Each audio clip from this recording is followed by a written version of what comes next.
Em animais maiores, nós vamos fazer mais ou menos 80 movimentos ali, compressões por minuto.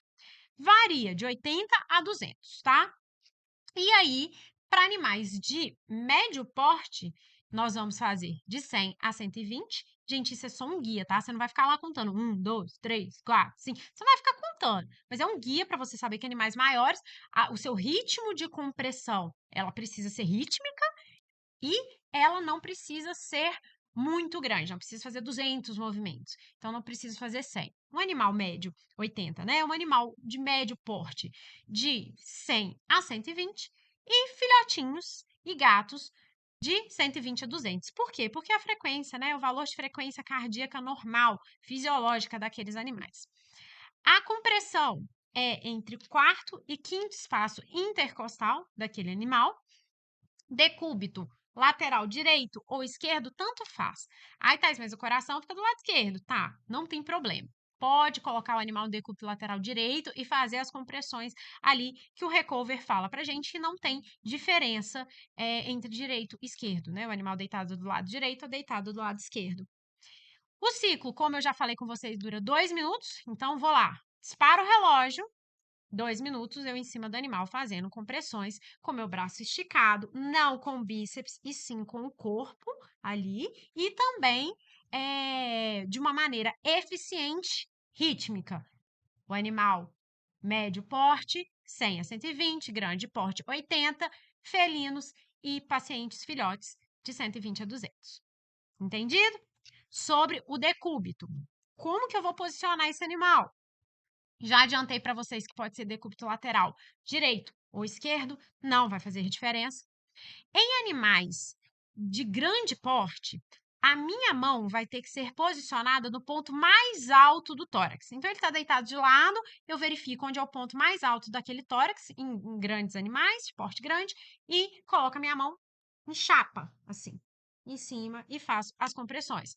Braços esticados, nunca com bíceps, sempre com o corpo. Quando é um animal de tórax afilado, por exemplo, o galgo, o Doberman, que tem aquele tórax bem afilado, aí sim eu vou concentrar a minha mão bem no quarto e quinto espaço intercostal, logo abaixo, caudal, ali a região da articulação do cotovelo. Aqui vocês vão ver que ó, tá desenhado o coração do animal, acompanha com o meu laser point, não preciso ser em cima do coração. Aqui neste caso, em cima do coração.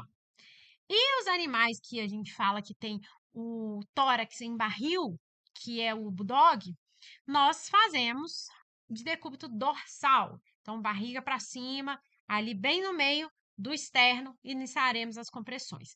Porém, gente, nada impede que no caso do bulldog, você faça em decúbito lateral. Porque muitas vezes você está em decúbito dorsal, você começa, inicia as compressões daquele animal, e aí ele cai para um lado, cai para o outro, né? Ele não fica ali estabilizado.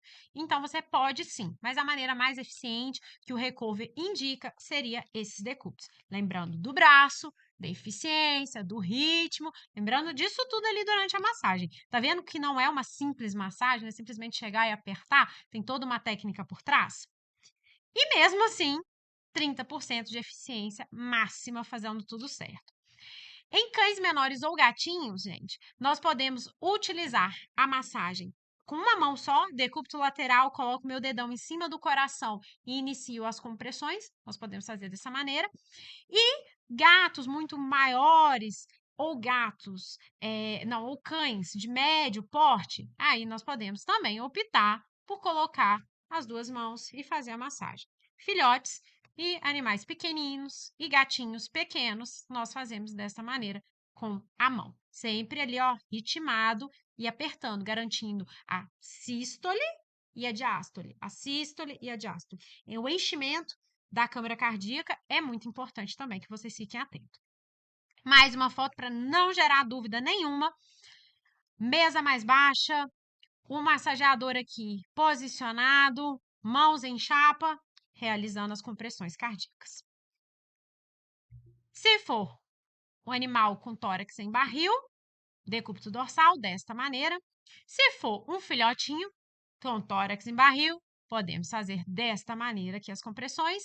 E se for filhotes ou gatos pequenos ou animais, cachorros toy, podemos fazer as compressões dessa maneira também. Tudo certo? Entendido sobre a massagem cardíaca? Vamos para a ventilação. Em relação à ventilação, que seria aqui a intubação orotraqueal ou traqueostomia, no caso daqueles animais que possuem massas, em qual a gente não consegue intubar, nós vamos fazer 10 movimentos por minuto. Então, enquanto a massagem cardíaca está lá 80, 100, 200, aqui, independente do tamanho do animal, são 100 movimentos. O que eu sempre recomendo e instruo? Quem está ali na ventilação, ela deve ficar meio de lado, não olhando tanto para quem está fazendo a massagem. Por quê? Porque de uma maneira subconsciente, gente, eu que estou na ventilação, eu tenho a tendência a aumentar o meu ritmo, porque eu estou vendo ele ali, ó, acelerando. Então, para eu não me comprometer e causar um aumento, uma hiperventilação desse animal, eu recomendo vocês não ficarem muito, né, próximos, virados de frente com quem está massageando. Vira de lado, tenta focar ali, né, nos seus 10 movimentos respiratórios por minuto. E você vai colocar o oxigênio ali, a taxa do oxigênio que você vai encaixar no ambu, ela é uma taxa padronizada de 10 ml por quilo, certo? Então, encaixa ali, calibra a parte do oxigênio e para 10 ml por quilo. E vamos fazer 10 movimentos respiratórios. Então, é importante que não acompanhe, como eu coloquei aqui, não deve acompanhar a frequência de massagem cardíaca. Por quê? Porque vai aumentar a pressão ali intratorácica, gerando um prejuízo no retorno e enchimento daquele coração, tá? Então, não vamos fazer isso. Em relação à intubação, gente, lá na plataforma do VET tem isso aqui muito bem destrinchado, inclusive essa imagem é de lá. Então tem muito bem explicado como que você deve fazer a intubação do animal, seja para anestesia, seja para qualquer procedimento, como o procedimento de parada cardiorrespiratória. Então, vale a pena vocês conferirem lá. A compressão, como eu falei do ambu, ela é manual para eu sentir a resistência, né? Ali, quando eu aperto, eu estou com o objetivo de ventilar esse animal, prevenir a hipóxia, então eu quero um sangue oxigenado e hipercapnemia, então aumento do CO2 circulante naquele animal eu também não quero. Então vou garantir isso através de uma ventilação bem feita. Como eu falei, estou frisando muito priorizar a massagem cardíaca em decorrência da ventilação. Então você não para a massagem cardíaca para ventilar esse animal. Não vamos parar, tá? Então vamos entubar enquanto está ocorrendo a massagem cardíaca. Porque a oxigenação, gente, ela é proporcional ao débito cardíaco gerado. Se eu não tenho um débito cardíaco gerado, não adianta nada eu ter um oxigênio, um sangue oxigenado. Por quê? Porque esse sangue não está chegando onde eu preciso. Ele está oxigenado, mas ele está oxigenado sem chegar onde eu preciso. Então, débito cardíaco é essencial. Tá. E eu já vi, Thaís, muitas pessoas fazerem focinho, né? Pegar o focinho do cachorro, ficar soprando lá, ou do gatinho, ficar soprando. A gente deve fazer isso? Não devemos fazer isso, tá? Não deve ser realizada a insuflação boca-focinho por alguns motivos. Primeiro, quando eu estou jogando o ar que está na minha boca dentro da boca do animal, eu ponho em risco, né, adquirir doenças. Então, primeiro, minha segurança, não vou me colocar em risco ali. Então, primeiro ponto. Segundo ponto, eu não tenho uma concentração mínima de oxigênio, né, aqui no gás que eu vou jogar dentro da boca dele. Eu não tenho nem controle do gás, da proporção de gás. E sem contar que tem uma enorme quantidade de gás carbônico quando eu jogo dentro da boca desse animal. Então, assim, benefícios não teremos.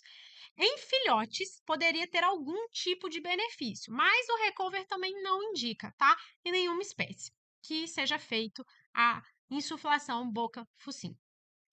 Resumindo o suporte básico, então, gente, só para ficar aqui, ó, bem afixado e para vocês, às vezes, montarem o algoritmo de vocês, que vai ser o quê? Pregado na emergência. Se a parada não for presencial, então, ocorreu lá na casa do proprietário, tá no carro indo para a clínica, se a parada não for presencial, vai iniciar as compressões torácicas, o proprietário, até que chegue a ajuda. Então, até que chega lá no hospital. E não deve ser realizada a insuflação boca-focinho. Não adianta ficar lá soprando. Ventile independente das compressões. Então, mantenha a frequência de 10. Está comprimindo numa taxa de 200. Um gato, mantenha ali ventilando a 10. Sempre 1 para 1. Então, aperto 1 inspirado, 1 expirado, 1 expirado, 1 expirado. Nessa frequência, apertando ali o ambu. Vamos comprimir o tórax como se estivesse forçando aquele paciente a tossir. Então, vou comprimir bem para que haja uma boa diferença ali entre a maior e a menor pressão intratorácica, num curto espaço de tempo. Massageie o tórax de acordo com a raça, a espécie e o tamanho, como eu ensinei vocês.